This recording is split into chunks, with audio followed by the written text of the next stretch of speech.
Hello friends, my name is Aum Pandya and we are here to showcase our projects based on data structure and algorithms over the course of semester 3.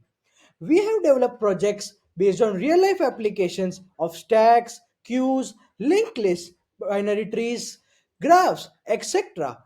And here we are with our best projects to demo. Let us get started without any further ado. Over to you, my friend Akshar. Thank you, Om. Hello, friends. I am Akshar Thakor, undergraduate student for computer science. So let's get right into the project. Our project is about voting system for presidential elections of India. It is built entirely on C language and uses concepts of data structures such as array element mapping through functions for data manipulation. Okay, so let's have a demo. This is the screen of the exe file. So when we first run it, the welcome screen will be there, and it will show enter 1 to get started and 0 to exit.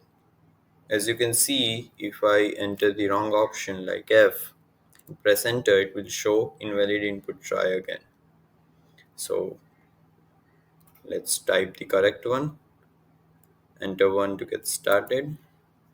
It will take us to the main menu, and which will show us the options for election management menu, to vote for voters, and to exit the application. As you can see, for every screen, the error handling has been done. And when we enter the election management menu, or any menu for that matter, let's say for voting, will be saying no pin sets at the pin first for election management menu, because this will all be done by the election management and they'll be handling this system. So let's go to election management menu. No pin has been set. To set the pin, enter 1. Now we will set the pin. This is the pin, for example. And now we will be back to the main menu. And for election management menu again, we press. And now it shows, because the pin has been set, to enter the pin that we entered. And it will be bringing us to the election management menu. Now the first option is to change system pin. We'll be not going into it.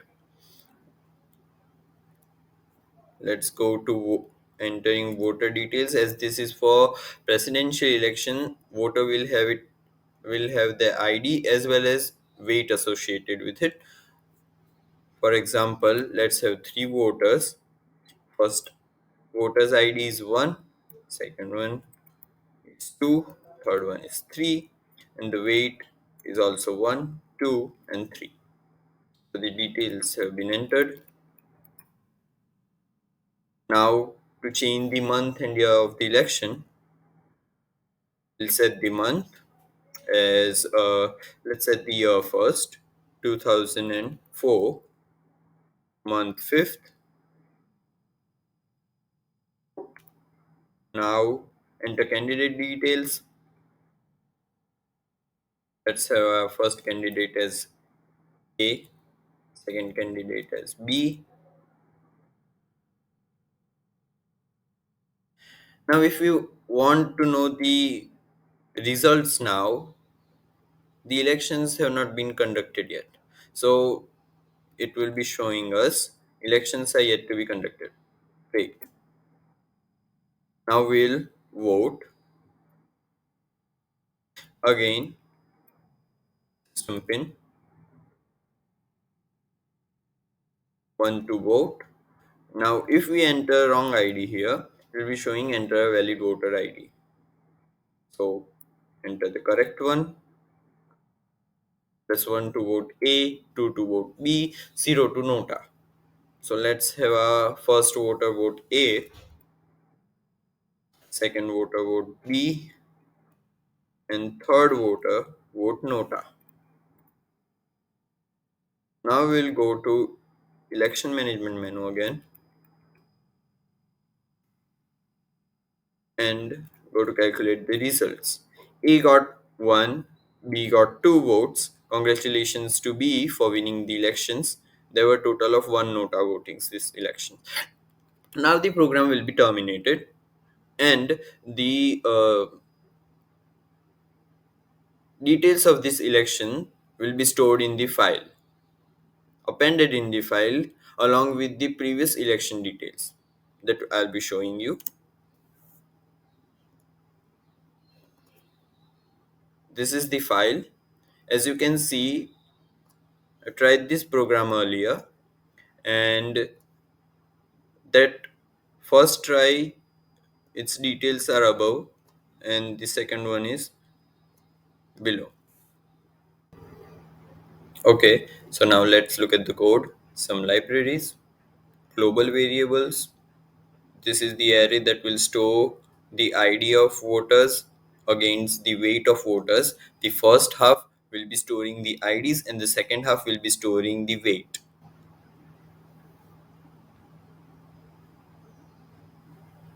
This part is for appending the file with the details of election.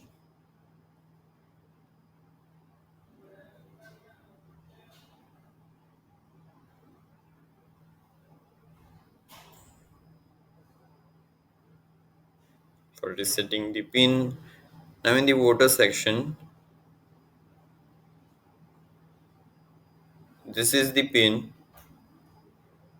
Now in this loop, if it's running for I, meaning the voter ID is I, it will be mapped against its weight in the array at number of voters plus I, meaning the second half of the array, and its weight will be added as vote.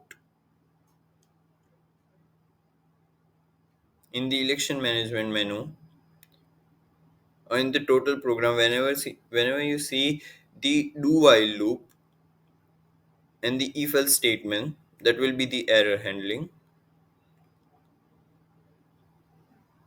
And this is the first screen and the main menu. So yeah, this was it. So this was voting system, and now we will have a look at another one of our projects, that is maze solver. It uses data structures backtracking for solving the maze. It removes the wrong paths, leaving the right one if there exist. Okay, so now let's take a demo for maze solver. So we'll be met with welcome menu, and we'll read description, enter maze solver. Now we'll be entering maze in array format. The instructions for that will be given here. First 5 cross 5 maze. So all the instructions are here. You can read them through. Now this will be the tracking of our position in maze where we are. So these dollar signs will show x and y coordinates, and intersection point will be our input place. So we'll press 1 1 1 0 0 for wall blocks, 0 0 0.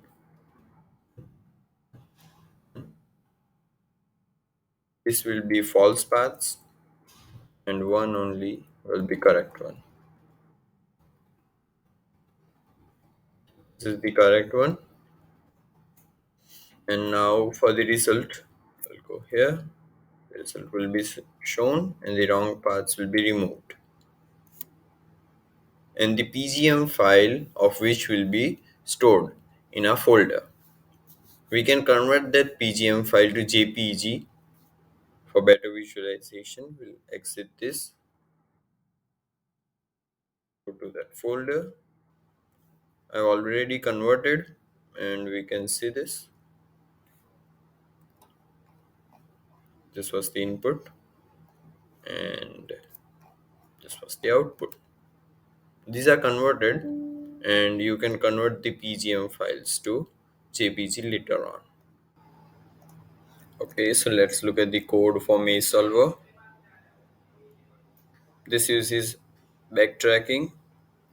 and some global variables, some library declarations, image writer in and image writer out, meaning the input PGM and the output PGM. Both have their different functions. Maze solver utility function. This is the PGM writer.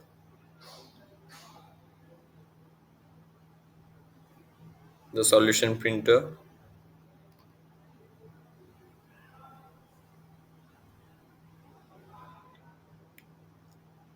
This is the code that actually updates the array for the solution, maze array.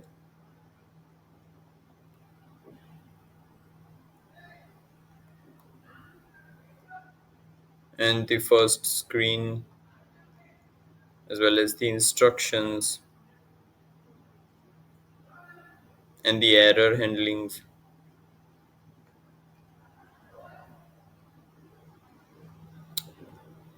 This part is the live tracking of a position inside the array while inputting the path of all blocks, basically inputting the maze. This is the main function.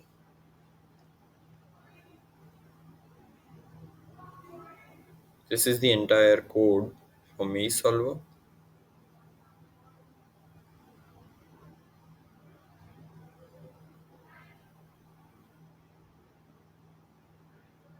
Thank you. Thank you, Akshar. Now let's take a look at the third project. The third project is an information system for metro rail, which is emulating sort of an IRCT based system. This project makes use of graphs, and we have implemented the Dijkstra's shortest path algorithm in the C language. This project will help users to go from path A to path B on the shortest available path. This project uses Ahmedabad as a demo data. So hello friends, let us take a look at the demo of our third project, which is the graph project. This is the Ahmedabad metro, and we have taken a good look at the UI, making it a bit colorful in our main executable file. Let us first load the stations. To load the stations, first let us see what the stations are available to us. So these are some stations. These are actual the real data from Ahmedabad city. Let us first load the first station as the menu offers us. It is now shown that this is the Dijkstra's algorithm, and as we can see that INF or the infinite function is giving us a value of 99999. So this is a good example of how the Dijkstra's algorithm has been implemented. Now let us take a look at the source. Let us go from Paldi to Vastral. That is, as an user, what I want to go. I'll enter the source station here, that is Paldi. Oh, the user may make some mistake. So I have also taken care of some errors here. Now let me enter the correct one. Um, Let us go right. The shortest path available from Paldi to everywhere. This is the implementation of Dijkstra's algorithm, and it is visible to us that from where to where all the paths are available. Let me enter my destination value. Okay. Let us take it to be Vastral. Oopsies, again the destination is wrong. Let me take it again.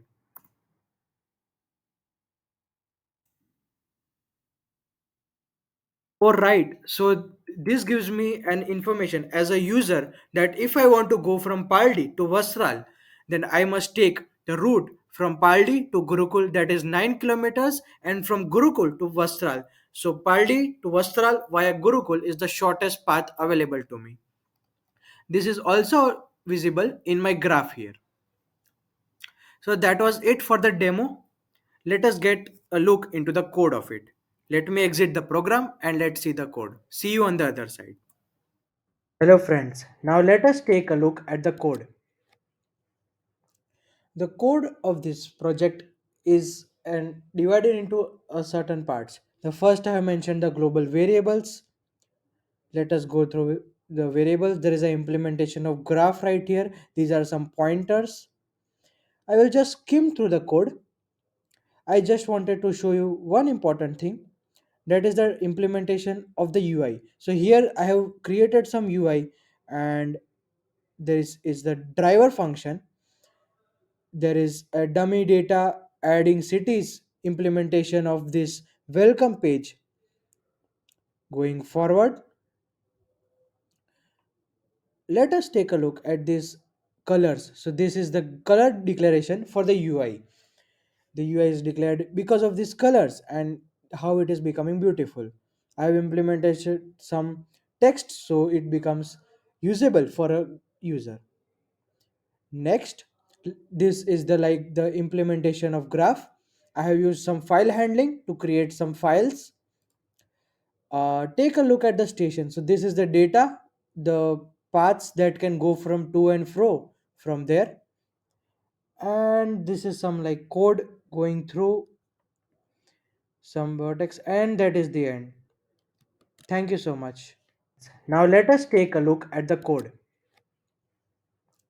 The code of this project is and divided into a certain parts. The first I have mentioned the global variables. Let us go through the variables. There is an implementation of graph right here. These are some pointers. I will just skim through the code. I just wanted to show you one important thing, that is the implementation of the UI. So here I have created some UI, and is the driver function. There is a dummy data adding cities implementation of this welcome page. Going forward, let us take a look at these colors. So this is the color declaration for the UI. The UI is declared because of these colors and how it is becoming beautiful. I have implemented some text so it becomes usable for a user. Next, this is the implementation of graph. I have used some file handling to create some files. Take a look at the station. So this is the data, the paths that can go from to and fro from there. And this is some code going through some vertex, and that is the end. Thank you so much. Hello friends, I Kartik Patel would like to take this opportunity on behalf of our group to extend our heartfelt vote of thanks. I firstly thank Computer Engineering Department PDPU Gandhinagar for helping us to undertake the project. I would also like to thank Dr. Rutvij Jhaveri for mentoring us and guiding us throughout the semester. I pay my gratitude to our peers who inspired us with their new ideas. And last but not the least, I would like to thank all those who were indirectly and directly part of this endeavor. Thank you and have a nice day.